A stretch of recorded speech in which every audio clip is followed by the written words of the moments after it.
Or, les experts en communication, justement, ils disent que le message dans la communication, 93% passe par le non-verbal. Il faut sortir, mais alors là, de façon, je dirais, radicale, l'esprit binaire, que c'est noir ou c'est blanc, c'est vérité absolue ou mensonge. Il y a 2 semaines de cela, 2 dimanches de cela, voire même un dimanche, celui qui est passé, celui d'avant, dans le 77, dans une manif, que paradoxalement, ce qui se passe à Gaza, il m'a rapproché des Juifs. Des Juifs, hein. Salam alaikum. Dans ce deuxième épisode, Wa alaykoum salam wa rahmatullah. on va se consacrer à ce qui est communication et stratégie de l'occupant pour sa propagande. Donc, en tant qu'expert en communication, quels sont les mécanismes de propagande moderne que vous avez identifiés et comment un citoyen, musulman ou pas, peut s'en protéger et rester clairvoyant? Je dirais, donc déjà, expert en communication, c'est pas tout à fait le cas, mais c'est vrai que c'est une des compétences que j'ai acquises durant surtout mon enseignement. Pas dans ma formation, puisque je suis économiste et agroéconomiste plus exactement, mais j'ai enseigné la communication, le marketing. Et ce que je peux dire très rapidement en cela, c'est qu'aujourd'hui, la communication, elle est plus audiovisuelle qu'avant. La communication avant, c'était de la communication écrite principalement. Et bien entendu, un peu de la communication verbale, mais dans un cadre restreint. La personne qui harangue une foule, qui s'adresse à une foule, exactement, par exemple pendant la Deuxième Guerre mondiale, etc., à travers la radio, etc. Mais aujourd'hui, avec la diffusion des moyens audiovisuels, on assiste à l'impact très très fort de la prestation orale. Or, les experts en communication, justement, ils disent que le message dans la communication, 93% passe par le non-verbal. C'est-à-dire qu'il n'y a que 7% qui passent par le verbe, c'est-à-dire les mots. Et surtout le contenu des mots, le sens des mots importe peu. C'est-à-dire, importe peu, déjà, il pèse que 7%. Et le 93%, c'est quoi? C'est le non-verbal et le paraverbal, le corporel, par exemple, l'intonation de la voix, la gestuelle, etc. D'où aujourd'hui la difficulté pour celui qui s'expose à la communication. Et c'est pour cette raison qu'aujourd'hui, je dirais plus que jamais, les gens sont facilement manipulables et se laissent manipuler à leur corps défendant, à leur insu, parce qu'ils ne sont pas sensibles, ils ne sont pas vigilants à analyser plutôt le propos de ce que dit l'orateur que sa manière de le dire. Parce qu'il peut dire une sottise, il peut dire une bêtise, il peut dire un mensonge aussi grand que l'Himalaya, avec froideur, avec assurance, etc. Et celui qui va le regarder, l'écouter, il pense que c'est une vérité, alors qu'il est en train de le manipuler et de lui mentir sciemment. Comment il peut s'en protéger? Premièrement, je dirais, c'est au niveau de la pensée, la manière dont on accueille le message. Il faut sortir, mais alors là, de façon, je dirais, radicale, l'esprit binaire, que c'est noir ou c'est blanc, c'est vérité absolue ou mensonge. Parce que entre la vérité et le mensonge, il y a ce qu'on appelle l'imposture. Et aujourd'hui, c'est surtout ceux-là qui sont redoutables, c'est les imposteurs. Parce que l'imposteur, il va donner une petite part de vérité et il va donner une grande part de mensonge et de fausseté, mais ça passe parce qu'il a introduit ce propos par une vérité. Et donc c'est pour cette raison qu'il faut avoir un regard critique, une écoute critique. D'ailleurs même Allah, dans le Coran, il fait l'éloge de ceux qui الذين يستمعون القول ويتبعون أحسنه. Versets 18 et 19 de Sourate Az-Zumar, ceux qui écoutent le propos et suivent ce qu'il y a de meilleur dans le propos. Il ne s'agit pas du propos d'Allah ici, il ne s'agit pas du propos de Mohammed, mais il s'agit d'Allah ici. Ceux-là, on les prend comme ils viennent.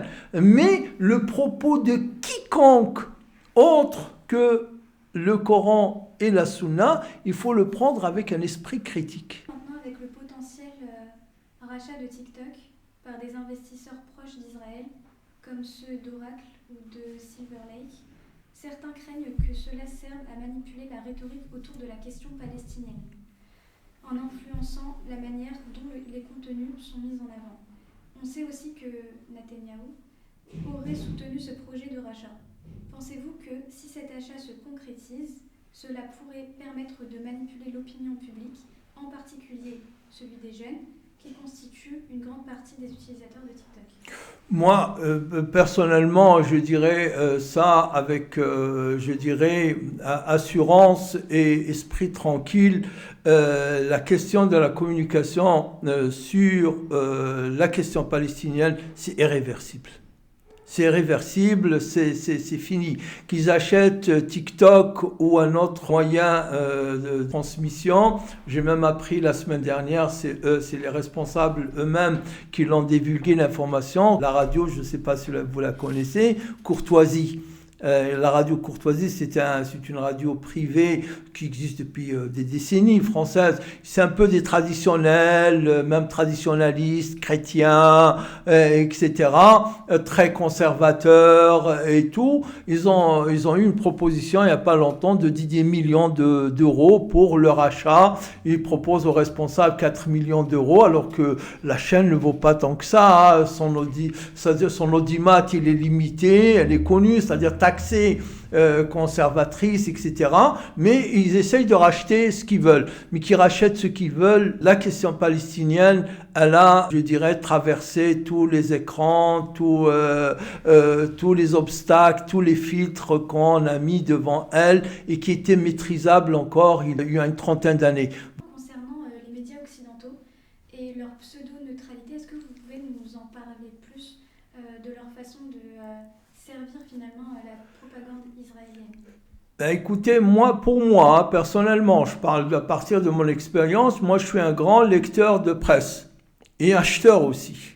J'en collectionne des dizaines et des dizaines de magazines spécialisés et non spécialisés, et j'en garde aussi des centaines de journaux dans mes box. J'en garde des centaines qui, dans les unes ou les dossiers importants nous concernant en tant que musulmans, ici en France ou en Europe, ont été publiés.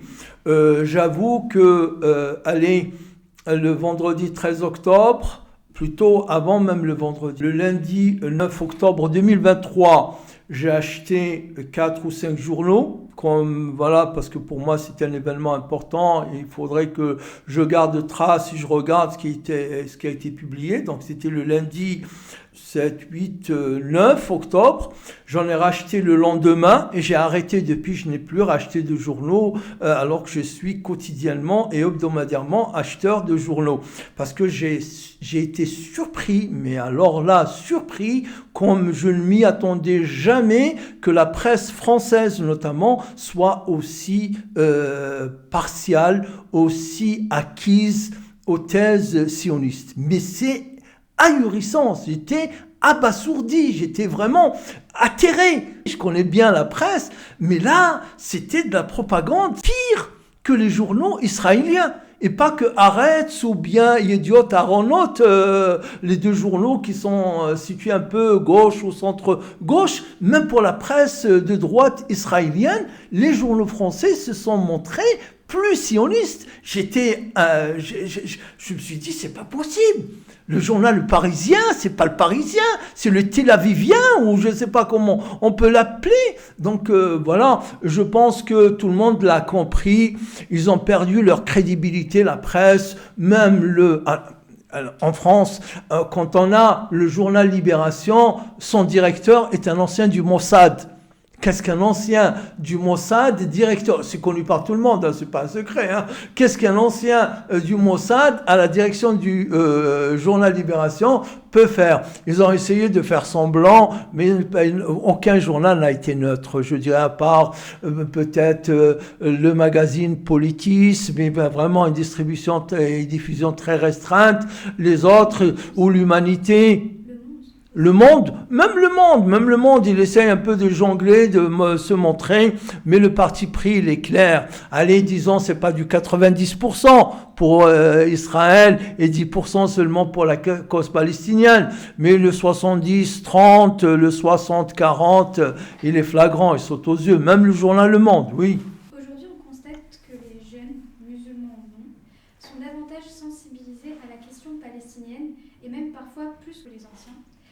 Certains ont découvert la cause palestinienne avec les événements de 2023. Donc, pouvons-nous dire que les réseaux sociaux ont rééquilibré le rapport de force face aux médias traditionnels ? Oui, bien sûr. Et là, je vais vous surprendre. Moi, je l'avais vu déjà en 2006. Et je l'ai écrit, c'est-à-dire c'est écrit noir sur blanc sur le vrai visage du prophète Mohammed. Le livre il est sorti en 2007. Il a été écrit en 2006 suite à l'affaire des caricatures qui a été lancée en février. J'en parle, je dis, avant de répondre à ces questions, c'est-à-dire les musulmans, comment ils ont réagi aux caricatures en 2006, etc. Ici en France, on était surpris que les musulmans soient au courant, c'est-à-dire à travers le monde entier, soient au courant que le journal Charlie Hebdo en France a publié des caricatures. Comment l'information elle est passée comme ça, on voyait des réactions en Indonésie, au Pakistan, au Yémen, en Mauritanie, en Libye, etc. Et ils s'étonnaient comment ça se passe. En fait, ils n'avaient pas compris quelque chose. Et je le dis, avant de répondre à ces questions, il faut avoir en mémoire qu'il y a au moins 2 facteurs nouveaux pour lesquels nous ne sommes pas assez sensibilisés ici. Pourtant, explique au moins partiellement ces réactions. Et je le dis plus bas dans la page, visiblement, ces médias, je parle des médias européens et français notamment, puisque je suis français, je vis en France, dit comme nombre d'analystes, par ailleurs, peinent à admettre l'influence d'Al Jazeera. Je parlais d'Al Jazeera en 2006, donc, et de son influence sur l'information. Et donc, à l'époque, c'était nouveau, c'est-à-dire on ne voyait pas tout cet impact. Et j'expliquais que aujourd'hui, ce n'est plus les agences de presse, à l'époque déjà occidentales, Reuters, AFP, etc., CNN, et qui font l'information, mais il y a aussi d'autres moyens. Et ça, c'était en début 2006. Et après, disons, dans la deuxième décade de ce siècle, à 2015, etc., les réseaux sociaux sont devenus carrément leur impact, leur surface médiatique, elle est double, triple, même quadruple que celle des médias qu'on appelle mainstream. Et c'est ça qui a fait que tout le monde est devenu, avec Internet, la mondialisation d'Internet, même les villages les plus reculés, même les endroits les plus reculés de notre planète, en Afrique, en Asie, etc., l'information leur parvient, donc, et c'est ça qui a réalisé qu'il y a un véritable changement dans l'opinion mondiale, notamment auprès de la jeunesse, par rapport à la question palestinienne. La question palestinienne habite maintenant la conscience de toutes les populations du monde, y compris en Corée, y compris au Japon, y compris en Chine et ailleurs. Ce qui se passe du coup en Palestine soulève beaucoup d'émotions et de colère en nous. Cela peut malheureusement nuire à notre manière de communiquer sur cette cause, même si le fond est légitime.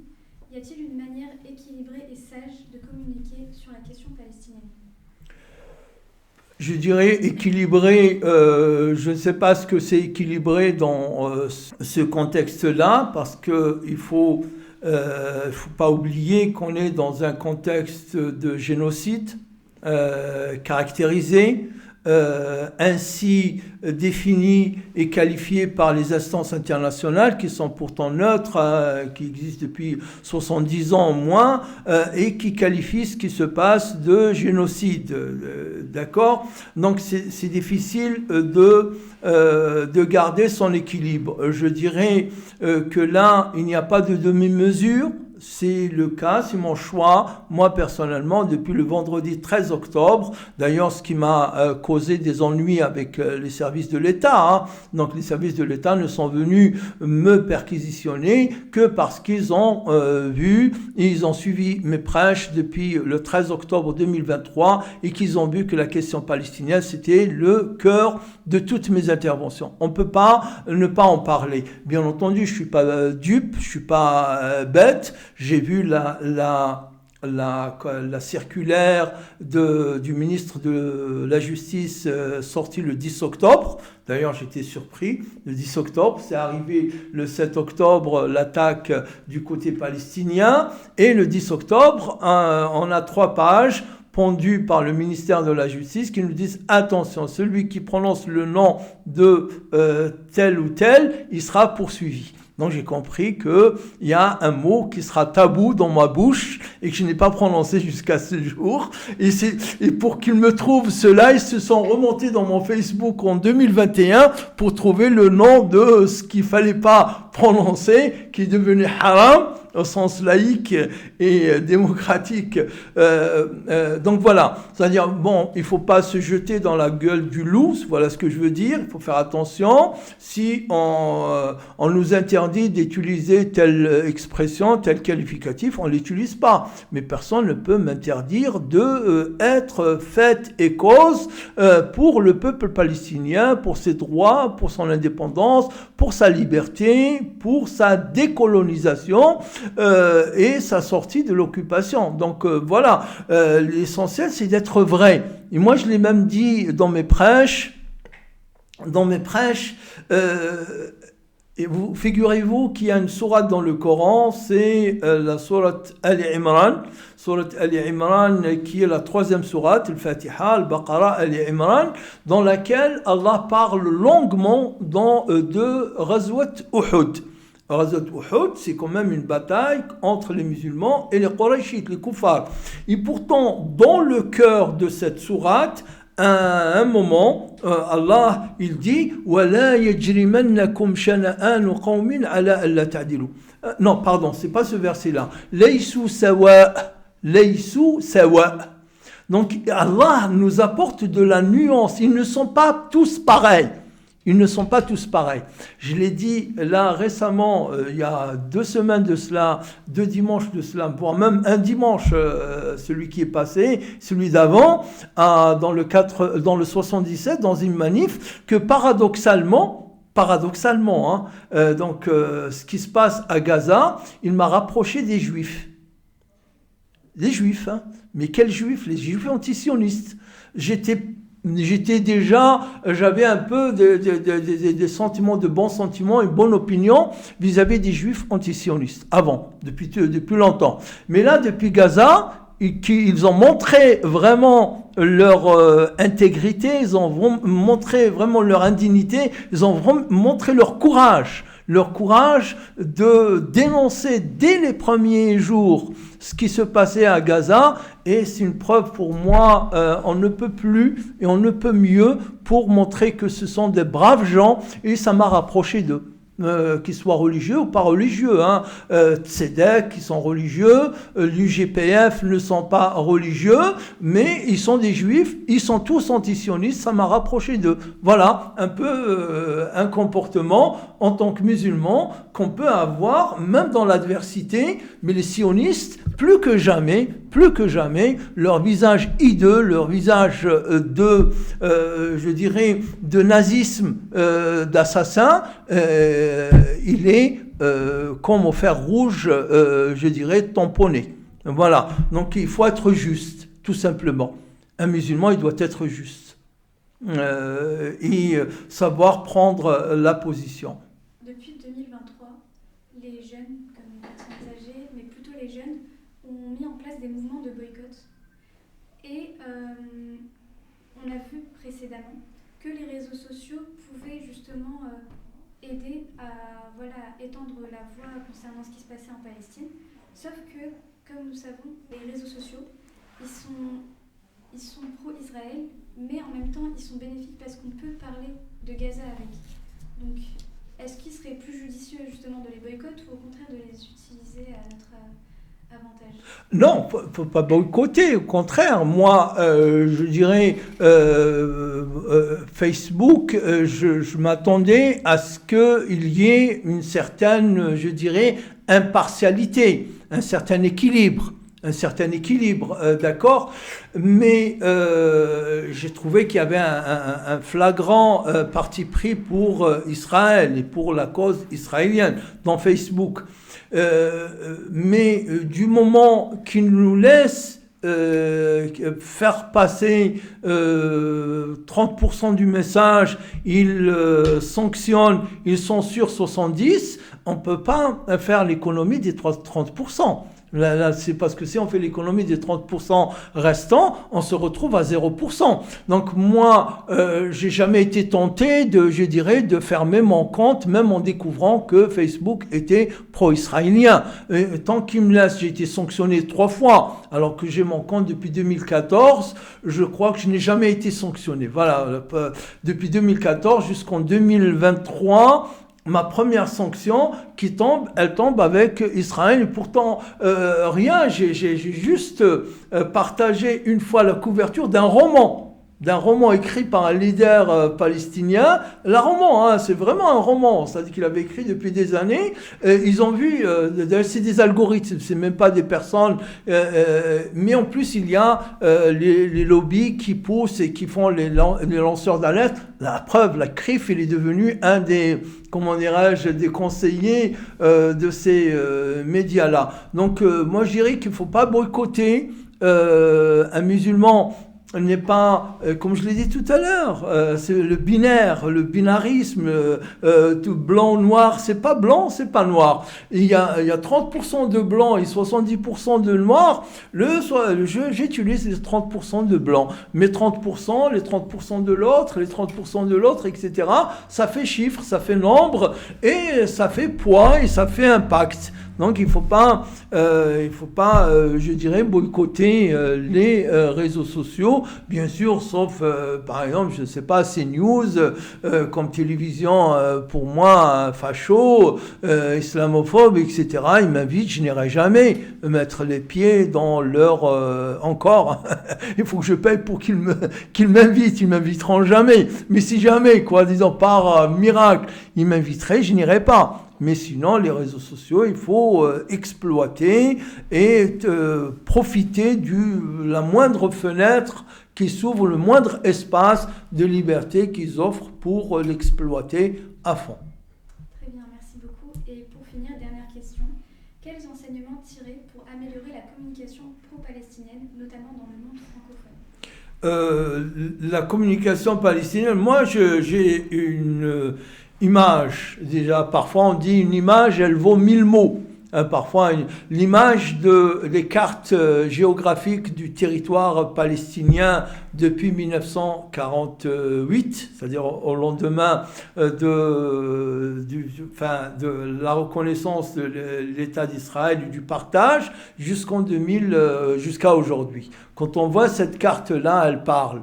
Ou sinon les dates qui sont aussi têtues comme une montagne et fermes, que Israël, en fait, il n'a jamais arrêté de massacrer les Palestiniens depuis avant 1948. On dit 1948, mais en fait, ça a commencé dès 1917. Ils ont commencé les pogroms. Voilà. Donc, il faut les dates, les chiffres et la vérité très, très simple. Qu'il y a un occupant, il y a un occupé. On ne peut pas les mettre les deux sur le même niveau. Wa fiki barakallah.